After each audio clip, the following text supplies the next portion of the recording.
ফেরাউনের অনেক পাপ ছিল, যে পাপটা আমরা আসলে অল্প কথায় ব্যাখ্যা করতে পারবো না। এক কথায় সে নিজেকে আল্লাহ দাবি করেছিল। তারপরে সে সমাজের মধ্যে শিরকের প্রচলন ঘটাতো। সে কন্যা সন্তানদেরকে জীবিত রাখতো, পুত্র সন্তানদেরকে হত্যা করে ফেলত। সে সমাজের মানুষদেরকে বিভক্ত করত, দুর্বলের উপর সবলের অত্যাচার চালাতো। এবং তার একটা অহংকার ছিল, সেটা হচ্ছে সেনাবাহিনীর অহংকার। সে মনে করতো যে সে ওই সময়কার সুপার পাওয়ার, তাকে কেউ পরাজিত করতে পারবে না। ঠিক এখনকার বিশ্বের পরাশক্তিগুলোর মতোই তার দাম্ভিকতা ছিল আর কি। তো একটা কথা বলে নেই, এই ফেরাউন এবং মূসা আলাইহিস সালাম, এই ফেরাউন যখন বনু ইসরায়েলকে নির্যাতন করতে লাগলো, তখন আল্লাহ পাক একজন নবী পাঠালেন, তার নাম কি? মূসা আলাইহিস সালাম। আর মূসা আলাইহিস সালাম আর ফেরাউনকে নিয়ে কোরআনুল কারীমে প্রায় 44টা সূরার মধ্যে কথা আছে। আমি হিসাব করে দেখেছি এবং আমি টুকটাক ঘাটাঘাটি করে দেখেছি যে প্রায় 44টা সূরার মধ্যে 532টা আয়াত আছে মূসা এবং ফেরাউনকে নিয়ে। কথা বুঝতে পারছেন? 532টা। কোরআনের টোটাল আয়াত কত? একদম ভুল উত্তর, 6236। 6000 কত? 236। মতবিরোধ আছে, তবে 6236টা আয়াতের পক্ষে শক্ত দলিল আছে। তো এটাকে পার্সেন্টেজ দিয়ে করবেন, যারা ম্যাথামেটিক্স পারেন তারা তো খুব সহজেই পারবেন।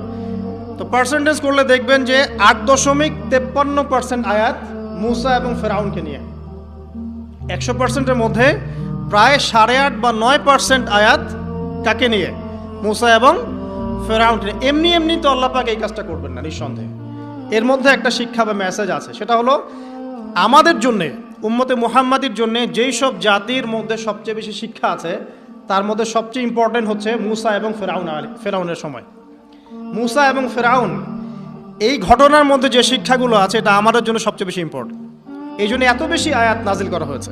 কোরআনের যে কোনো সূরা খুলবেন দেখবেন মূসা আর ফেরাউন, মূসা আর ফেরাউন। কী কারণ? এমনি এমনি নিঃসন্দেহে শেষ জামানে আমরা যারা বাস করব, তাদের জন্য এই ঘটনার মধ্যে বিশাল কিছু শিক্ষা আছে। শিক্ষাগুলো আমরা ইনশাআল্লাহ আজকে জানবো। তো এখন মূসা আলাইহিস সালাম এই ফেরাউনের যুগে জন্ম লাভ করলেন। তবে ফেরাউনকে জ্যোতিষীরা বলেছিল আগেই যে ওই সামদেশ থেকে একটা আগুন আসছে যে তোমার সিংহাসনকে পুড়িয়ে ফেলবে। এর ফলশ্রুতিতে ফেরাউন যেটা করলো, সমস্ত পুত্র সন্তান যারা হতো এদেরকে তারা জবাই করে হত্যা করত। তো যখন জনগণ বলল যে কাজটা খুব খারাপ, প্রতিবাদ শুরু হলো, তখন 1 বছর গ্যাপ দেওয়া শুরু করলো। 1 বছর মারবে, আরেক বছর রাখবে, আরেক বছর মারবে, আরেক বছর রাখবে। যেই বছর মারলো না, সেই বছর জন্ম লাভ করলো মূসা আলাইহিস সালামের ভাই হারুন আলাইহিস সালাম। ঠিক আছে? উনিও কিন্তু নবী ছিলেন। আচ্ছা, আর যে বছর মারার কথা, সেই বছর জন্ম লাভ করলেন মূসা আলাইহিস সালাম। এখন আমি খুব শর্ট করে বলছি, অনেক ডিটেলস বলতে গেলে 3টা বেজে যাবে, আজকে আসরও হইতে পারে। তো এখন যে বছর মারার কথা, সেই বছর জন্ম লাভ করলেন মূসা আলাইহিস সালাম। এখন মূসা আলাইহিস সালামের মা কিন্তু তখন খুব শঙ্কিত, ফেরাউন তার সন্তানকে হত্যা করবে। আল্লাহ রাব্বুল আলামিন কোরআনের মধ্যে বলেছেন সূরা কাসাসের মধ্যে। কোন সূরা? সূরা কাসাস। আমি 2টা সূরার নাম বলছি, আজকে বাসায় গিয়ে পড়বেন। এই 2টা সূরার মধ্যে সবচেয়ে বেশি হিস্ট্রি আছে মূসা এবং ফেরাউন এই বিষয়টার উপরে। একটা সূরার নাম হচ্ছে সূরা তাহা, এখানে সুন্দর করে ধারাবাহিকভাবে গল্পটা দেওয়া আছে। আর একটা সূরা হচ্ছে সূরা কাসাস। এই 2টা পড়বেন অর্থসহ। তো মূসা আলাইহিস সালামের মায়ের হৃদয়টা খুব শঙ্কিত ছিল যে তার সন্তানকে হত্যা করে ফেলা হবে। আল্লাহ রাব্বুল আলামিন বলছেন যে আমি তার কলবে ইলহাম করলাম। সুবহানাল্লাহ। আল্লাহ পাক তার মায়ের কলবের মধ্যে ইলহাম, মানে কি? ইলহাম হচ্ছে আল্লাহর পক্ষ থেকে প্রত্যাদেশ না, ওহী না, কিন্তু একটা বুঝ বা একটা নূর, একটা তাজাল্লি, একটা বসিরা ঢেলে দেওয়া। এটা কিন্তু নবুয়ত না, একটা কাজের চেতনা বা দৃঢ়তা আল্লাহর পক্ষ থেকে ঢেলে দেয়া। ঠিক আছে? তো তার মায়ের কলবের মধ্যে আল্লাহ রাব্বুল আলামিন ইলহাম করলেন যে তুমি তোমার সন্তানটাকে সিন্দুকের মধ্যে ভরে ভাসিয়ে দাও নীল নদে। এখন তার মায়ের কলব, তার মায়ের হৃদয় ছটফট করতে লাগলো, কারণ কোনো মাই তো চাইবে না তার সন্তানকে এভাবে ভাসিয়ে দিতে। আল্লাহ পাক বলছেন যদি না আমি তার হৃদয়টাকে শক্ত করতাম, তাহলে সে বিচলিত হয়ে পড়ত। আল্লাহ পাক তার হৃদয়টাকে শক্ত করলেন, সে বিচলিত হলো না, সন্তানকে ভাসিয়ে দিল। এবার সন্তান ভাসতে ভাসতে ভাসতে কোথায় যাচ্ছে? যেখানে ফেরাউনের স্ত্রী গোসল করছে। কথা কি বুঝতে পারছেন? খুব চমৎকার হিস্ট্রি কিন্তু গল্পটা। এবং গল্প মানে এখানে আসলে গাল গল্প না, এগুলো সত্য ঘটনা। এক একটা বর্ণ তেমন সত্য যেমন সূর্য পূর্ব দিক থেকে ওঠে এবং পশ্চিমে ডোবে, এটা যেমন সত্য, এর এক একটা বর্ণ সত্য, এগুলো কোনো গাল গল্প নয়। এবার ফেরাউনের স্ত্রী আসিয়া সেই সিন্দুক পেয়েছে। মূসা আলাইহিস সালামকে আল্লাহ পাক বলছেন যে আমি মূসা আলাইহিস সালামের চেহারার মধ্যে মোহাব্বত বা ভালোবাসা ঢেলে দিয়েছিলাম। তার চেহারা যেই দেখতো তাকে ভালোবাসত, বুঝছেন? ভালোবাসা ঢেলে দিয়েছেন। এবার ফেরাউনের স্ত্রী আসিয়া, এখানে আসিয়া নন, অন্য একজন স্ত্রী হয়তো, তিনি বলছেন যে ফেরাউনকে বলছে যে একে আমরা আমাদের কাছে রেখে দিই, হয়তোবা সে আমাদের উপকারে আসবে, অথবা তাকে আমরা সন্তান হিসেবে গ্রহণ করতে পারি। লা তাকতুলুহ, তাকে হত্যা করো না। আসা আন ইয়ানফা'না আও নাত্তাখিযাহু ওয়ালাদা, এরকম করে আল্লাহ পাক বলেছেন কোরআনে। তো ফেরাউন তার স্ত্রী কথা শুনলো এবং তাকে না হত্যা করে রেখে দিল। আর আল্লাহ রাব্বুল আলামিনের কি কৌশল! ওয়া মাকারুল্লাহ, যেই মূসাকে হত্যা করার জন্য বছরের পর বছর হাজার হাজার শিশুকে হত্যা করা হয়েছে, সংখ্যাটা লাখ লাখও হতে পারে, সেই মূসা আলাইহিস সালামকে আল্লাহ পাক ফেরাউনের ঘরেই লালন পালন করতে লাগলেন। চিন্তা করলেন? এবার মূসা আলাইহিস সালাম যখন যুবক হলেন, আমি সংক্ষিপ্ত করছি, যখন যুবক হলেন তখন একদিন দেখলেন যে রাস্তায় দুজন ব্যক্তি ঝগড়া করছে। সূরা কসসের মধ্যে আছে, স্ট্রিট ফাইট। তো একজন ব্যক্তি হচ্ছেন বনু ইসরাইলের, আরেকজন হচ্ছে ফেরাউনের সেনাবাহিনীর। এখন মূসা আলাইহিস সালাম কার পক্ষ নেবেন? তিনি বনু ইসরাইলের পক্ষ নিলেন। তিনি গিয়ে তাকে বাঁচানোর চেষ্টা করলেন এবং শুধু একটা ঘুষি দিয়েছেন, ফাওয়াকাযাহু, একটা ঘুষি, ফাকাদা আলাইহি, এবং এই একটা ঘুষিতেই সেই ব্যক্তি ডেড। এটা কোরআনে আছে সূরা কসস। তার মানে কোরআন দলিল দিচ্ছে যে মানুষের বডিতে এমন এমন পার্টস আছে, এমন এমন জায়গা আছে যেখানে একটা ঘুষি মারলেও মানুষ মারা যেতে পারে। কি বুঝলেন? যারা মার্শাল আর্ট শিখেছেন বা শিখছেন তারা এটা আরো ভালো বুঝবেন। মানুষের এই বডিতে এমন অনেকগুলো জায়গা আছে, 7টা বা 8টা বা 10টার মতো, যেখানে একটা ঘুষি দিলেও মানুষ মরতে পারে। সো ভালো কিছু শিখলে, ঠিক আছে? টিকটক প্রজন্ম না হয়ে আর এই মোবাইলে লুডু না খেলে ভালো কিছু শেখেন, ইনশাআল্লাহ কাজে দিবে। আত্মরক্ষা শেখা খারাপ? আচ্ছা, তো তবে দাড়ি টুপি নিয়ে শিখতে যান না, সমস্যায় পড়তে পারেন। তো এখন একটা ঘুষিতে সেই ব্যক্তি মারা গেল। তারপরের দিন আবার দেখা গেল যে ওই ব্যক্তি যাকে তিনি বাঁচিয়েছেন সেই ব্যক্তি আর আরেকজন সেনাবাহিনীর সদস্য আবার মারামারি করছে। এবার মূসা আলাইহিস সালাম বললেন যে তুমি তো একটা বোকা মানুষ। এবার সে আবার চড়াও হতে শুরু করলো মূসা আলাইহিস সালাম, কিন্তু এবার একজন ব্যক্তি এসে তাকে বললেন যে গতকাল তুমি কিন্তু একজনকে হত্যা করেছো এক ঘুষিতে, আজকে আবার তুমি এই কাজ করতে যাচ্ছ, তুমি তো এখানে স্বৈরাচারের মতো আচরণ করছো। মূসা আলাইহিস সালাম তখন আল্লাহর কাছে ক্ষমা চাইলেন, বললেন ইন্নাহু হাযা মিন আমালিশ শাইতান, এটা তো শয়তানের মতো কাজ, শয়তানের কাজ হয়ে গেল। রব্বিক ফিরলি, আল্লাহ আমাকে মাফ করে দিন। ফাগফার আল্লাহ, আল্লাহ পাক বলছেন আমি তাকে মাফ করে দিলাম। তিনি তো ইচ্ছাকৃতভাবে করেন নাই, করেছেন আনইনটেনশনালি, এটা হয়ে গেছে। কিন্তু এখন ফেরাউন মূসা আলাইহিস সালামকে ধাওয়া করতে শুরু করলো, কারণ ফেরাউনের দৃষ্টিতে মূসা আলাইহিস সালাম একটা মার্ডার করেছেন তার দৃষ্টিতে, কিন্তু মূসা আলাইহিস সালাম তো আর এটা করেন নাই, ইচ্ছা করে এটা হয়নি, অ্যাক্সিডেন্টলি হয়ে গেছে। এখন মূসা আলাইহিস সালামকে এক ব্যক্তি এসে বলল তুমি এখান থেকে তাড়াতাড়ি পালাও, এই মিশরে থাকলে ফেরাউন তোমাকে ধরে এখন শাস্তি দিবে। এখন মূসা আলাইহিস সালাম বাধ্য হয়ে মিশর থেকে চলে যাচ্ছেন কোথায়? মাদিয়ান। কোন জায়গা? মাদিয়ান। এটাও আরবের মধ্যে একটা জায়গা, যেই জায়গার নবী হচ্ছেন শুআইব আলাইহিস সালাম। কি নাম? আচ্ছা, এবার শুআইব আলাইহিস সালামের সেই কওমে মূসা আলাইহিস সালাম গেলেন, না খাবার আছে, না পানি, না কাপড়, কিছুই নাই, একদম রিক্ত হস্ত। সেখানে গিয়ে তিনি দেখলেন যে এমনই একটা জলাশয়, হয়তোবা আল্লাহ ভালো জানেন, সেই জলাশয়ের কাছে কিছু মানুষ পানি পান করাচ্ছে গবাদি পশুদেরকে। আমি কি বুঝাতে পারছি? আচ্ছা, তো দূরে দুজন মেয়ে দাঁড়িয়ে আছে, এই দুজন মেয়ে অনেকক্ষণ থেকে দাঁড়িয়ে আছে, তারা পানি পান করতে পারছে না। মূসা আলাইহিস সালাম অনেকক্ষণ থেকে অবজার্ভ করছেন যে মেয়ে দুটো পানি পান করাতে পারছে না গবাদি পশুদেরকে। তিনি প্রথমে একটু অস্বস্তি বোধ করলেন, তারপরে আবার গেলেন তাদের কাছে, গিয়ে বললেন কি সমস্যা। তখন সেই মেয়েরা বলল, যতক্ষণ পর্যন্ত আমার কওমের লোকেরা এখান থেকে সরে যায় না ততক্ষণ আমরা পানি পান করাতে পারি না, কারণ আমরা দুর্বল, মেয়ে মানুষকে টাইম দিচ্ছে না আর কি। আর এদিকে আমাদের বাবা অত্যন্ত বৃদ্ধ মানুষ, বাসায় পড়ে আছেন একা। তখন মুসা আলাইহিস সালাম যুবক ছিলেন এবং তিনি কিন্তু শক্তিশালী ছিলেন, কওয়িউন আমিন, বিশ্বস্ত এবং শক্তিশালী। ওই যে এক ঘুষিতে মানুষ মারা মানুষ, কি মনে করছেন? তো তিনি এবার ওই গবাদি পশুদেরকে নিয়ে এসে পানি পান করালেন। পানি পান করিয়ে তিনি একটা গাছের ছায়ায় গিয়ে বসলেন। এই প্রত্যেকটা কথা কিন্তু কোরআনে আছে, প্রতিটা কথাই। সূরা কসস পড়েন, সূরা তাহা পড়েন।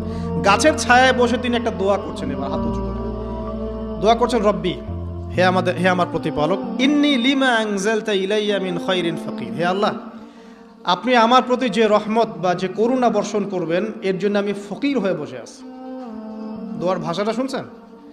আল্লাহ, আপনি আমার প্রতি যে করুণা বর্ষণ করবেন আমি এর জন্য ফকির হয়ে বসে আছি। তো প্রত্যেকটা নেক কাজ করার পরে এরকম দোয়া করা সুন্নত, দোয়া কবুল হয়ে যাবে ইনশাআল্লাহ। দোয়া সাথে সাথে কবুল হয়ে গেল। এখন ওই দুইজন মেয়ের মধ্যে একজন মেয়ে হেঁটে হেঁটে আসছে। ওই মেয়ে কিভাবে হেঁটে এসেছে সেটাও কোরআন বলেছে, কিভাবে হেঁটে এসেছে সেটাও কোরআনে বলেছে সূরা কসাসের মধ্যে।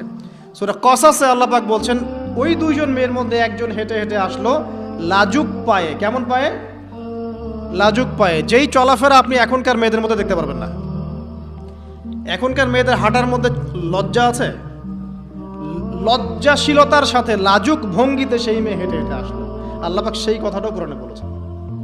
তো যে জায়গায় আসছিলাম, ওই মেয়ের হেঁটে আসাটা আল্লাহ রাব্বুল আলামিন ব্যাখ্যা করেছেন। সেই মেয়ে, দুইজন মেয়ের একজন মেয়ে হেঁটে হেঁটে আসছে মুসা আলাইহিস সালামের কাছে লাজুক ভঙ্গিতে, লজ্জায় মুখ নত করে, লজ্জাশীলতার সাথে এসে বলছেন যে আমার বাবা আপনাকে ডাকছে। তার বাবাকে? শুআয়ব আলাইহিস সালাম, আমার বাবা আপনাকে ডাকছে। এবার তিনি গেলেন শুআয়ব আলাইহিস সালামের কাছে, গিয়ে তার কিসসা বা কাহিনীটা বললেন। শুআয়ব আলাইহিস সালামও কিন্তু একজন নবী এবং জবরদস্ত নবী। বলে রাখি, শুআয়ব আলাইহিস সালামের কওম সর্বপ্রথম সেই কওম ধ্বংস করা হয়েছিল। সর্বপ্রথম পৃথিবীতে ভূমিকম্প দিয়ে যে কওমকে ধ্বংস করে দেওয়া হয়েছে সেটা হচ্ছে শুআয়ব আলাইহিস সালামের কওম। আর তিনটা বড় বড় ভূমিকম্প আমাদের সামনে অপেক্ষাও করছে শেষ জামানায়। তিনটা হবেই, একটা পৃথিবীর পশ্চিম দিকে, একটা পৃথিবীর পূর্ব দিকে। আর পূর্ব দিক বলতে কিন্তু আমাদের দিক, Indonesia, Malaysia, Bangladesh, Pakistan, Sri Lanka, India, এই পুরো জায়গা হচ্ছে পূর্ব দিক। আর পশ্চিমা সভ্যতা তো বোঝেন, পশ্চিম কোন দিকে। আর একটা হবে পৃথিবীর মাঝখানে। মাঝখান কোনটা? এই যে জাজিরাতুল আরব, এখানে একটা হবে। এটা হবেই, কোনো বিজ্ঞানী ঠেকাতে পারবে না। তো শুআয়ব আলাইহিস সালামের কওম সেই কওম যাকে ভূমিকম্প দিয়ে ধ্বংস করা হয়েছিল। তো এখন মুসা আলাইহিস সালাম তার কাছে গিয়ে তার ঘটনাগুলো বললেন। শুআয়ব আলাইহিস সালাম তাকে বললেন, ঠিক আছে, আমার মেয়ের একটা দাবি। আমার মেয়ে বলেছে যে তুমি হচ্ছ বিশ্বস্ত এবং শক্তিশালী, তোমাকে যেন আমি আমার কাজে নিয়োগ করি। আসলে মেয়ে বাবাকে ইঙ্গিত একটা মানে মনের ভাব ব্যক্ত করেছে আর কি। তখন তার বাবা সেই ভাবটা বুঝতে পেরেছেন। তিনি বলেছেন, ঠিক আছে, আমি আমার এই মেয়ের সাথে তোমাকে বিয়ে দিব। শর্ত কি? শর্ত হচ্ছে তোমাকে 8 বছর আমার এখানে কাজ করতে হবে। 8 বছর, কত বছর? 8 বছর কাজ করার বিনিময়ে আমি তোমাকে আমার মেয়ের সাথে বিয়ে দিচ্ছি। আর যদি তুমি চাও তাহলে 10 বছর পূর্ণ করতে পারো। ঠিক আছে? তো মুসা আলাইহিস সালাম বলেন, ঠিক আছে, আমাদের মাঝে আল্লাহ পাক সাক্ষী হিসেবে যথেষ্ট। এবার সেখানে মুসা আলাইহিস সালাম তার সংসার শুরু করলেন। 10 বছর অতিবাহিত হলো। তারপরে এখন মিশরে ফিরে যাওয়ার পালা। মুসা আলাইহিস সালাম তার স্ত্রীকে নিয়ে কোথায় যাচ্ছেন এখন? মিশর, তার হোম টাউন। ঠিক আছে, মাদারল্যান্ড। কিন্তু যাত্রা পথে তুয়া উপত্যকায় বিভিন্ন কিতাবে এসেছে তার স্ত্রীর প্রসব বেদনা শুরু হয়। তখন তিনি আগুন তালাশ করতে থাকেন। আগুন তালাশ করতে করতে আস্তে আস্তে তিনি এমন একটা জায়গার দিকে চলে যান তুয়া উপত্যকায়, যেখানে দেখেন যে গাছের উপর আগুন জ্বলছে। এবং তখন আগুনকে ফলো করতে করতে হঠাৎ তিনি এক গায়েবী আওয়াজ শুনতে পান। আওয়াজটা হচ্ছে এমন, আমি একটু পড়ে শোনাই। আওয়াজটা হচ্ছে এমন যে ইন্নী আনা রব্বুক ফাখলা'না আলাইক ইন্নাকা বিল ওয়াদিল মুকদ্দাস তুয়া। এই আওয়াজটা আল্লাহ পাকের। কার আওয়াজ? সুবহানাল্লাহ। আল্লাহ পাক মুসা আলাইহিস সালামের সাথে কথা বলছেন এই জায়গায়। আল্লাহ পাক বলছেন, নিশ্চয়ই আমি তোমার রব, তোমার জুতা খুলে ফেলো, কারণ তুমি একটা পবিত্র উপত্যকায় আছো। চিন্তা করতে পারেন। ওয়া আনা ইখতারতুকা, এবং আমি তোমাকে বাছাই করেছি হে মূসা, ফাসতামি' লিমা ইউহা, তুমি খুব মনোযোগ দিয়ে শোনো, আমি তোমার কাছে যা ওহী করছি এটা মনোযোগ দিয়ে শোনো। ইন্নানি আনা আল্লাহ, নিশ্চয়ই আমি আল্লাহ। আল্লাহ বলছেন ইন্নানি আনা আল্লাহ, নিশ্চয়ই আমি আল্লাহ। লা ইলাহা ইল্লা আনা, আল্লাহ বলছেন আমি ছাড়া কোনো ইলাহ নেই। ফা'বুদনি, আমার ইবাদত করো।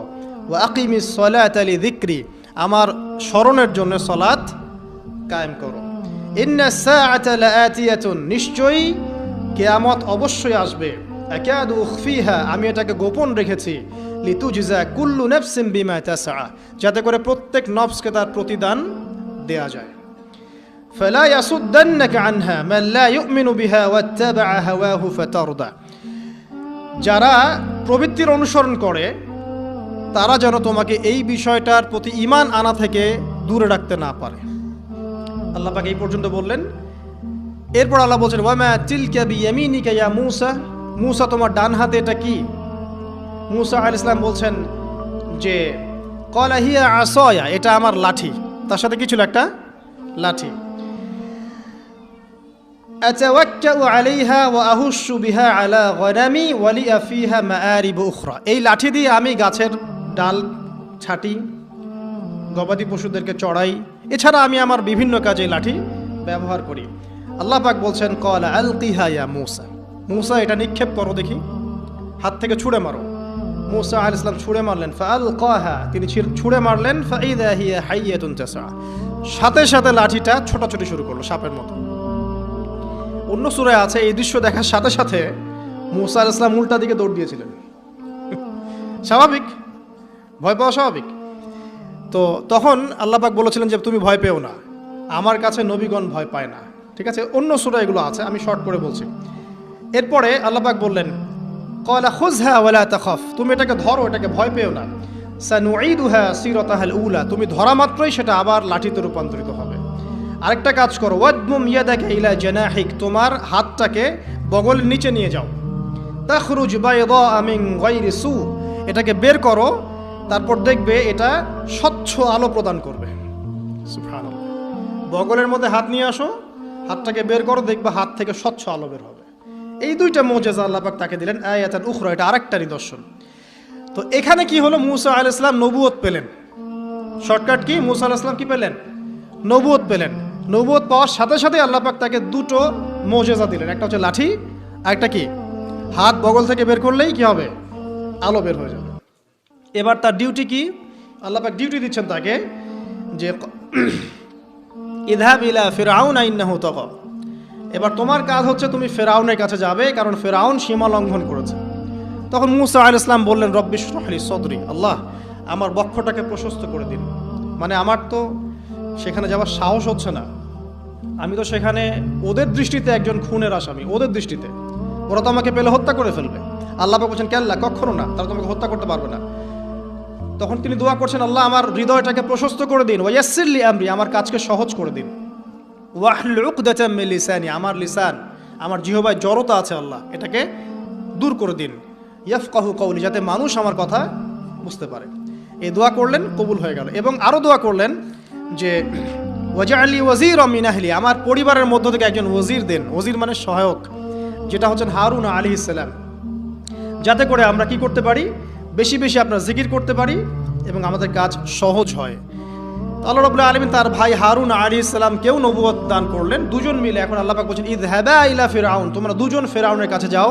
ইন্নাহু তাগা, সে সীমা লঙ্ঘন করেছে। তবে ফাকুলা লাহু কাওলাল লাইয়িনা, তার সাথে নরম সুরে কথা বলো।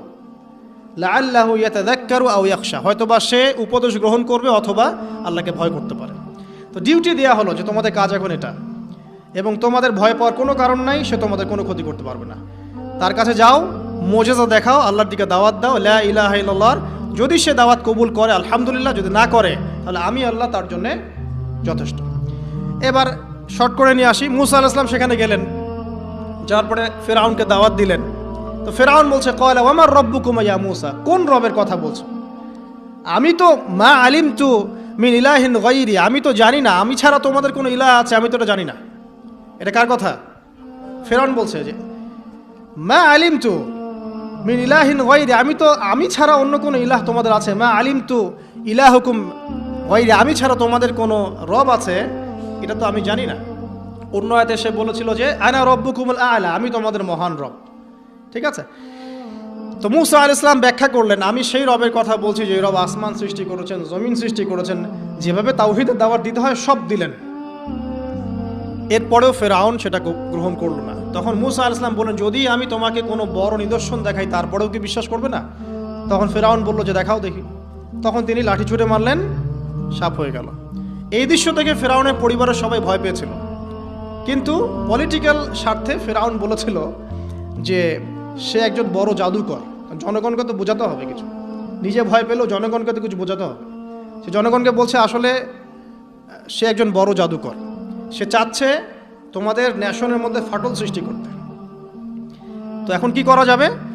পরামর্শ করা হলো, তার কাছের কিছু মানুষ থাকে না, তার মন্ত্রী পরিষদ যারা শয়তানিতে পিএইচডি করেছিল আর কি, তার ওকে পরামর্শ দিল যে একটা কাজ করা যাক, একটা বড় ময়দানে যাওয়া যাক, সেখানে আমরা বড় বড় জাদুকরদেরকে ডাকবো, এখানে একটা জাদুর ব্যাটল হবে, মোনাজারা হবে জাদুর।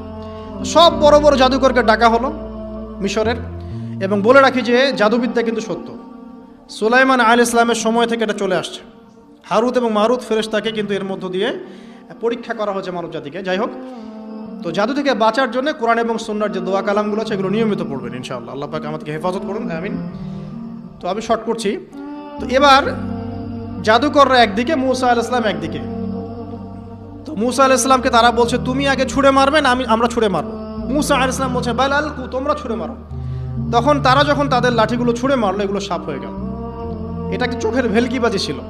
আল্লাহ পাক এই জাদুটাকে বলেছেন কোরআনে সিহরুন আযীম, বড় একটা জাদু করেছিল তারা, মানে তারা জাদুবিদ্যায় খুব পারদর্শী ছিল। এখন যেমন সায়েন্সের যুগ, তখন কিন্তু জাদুবিদ্যার যুগ ছিল।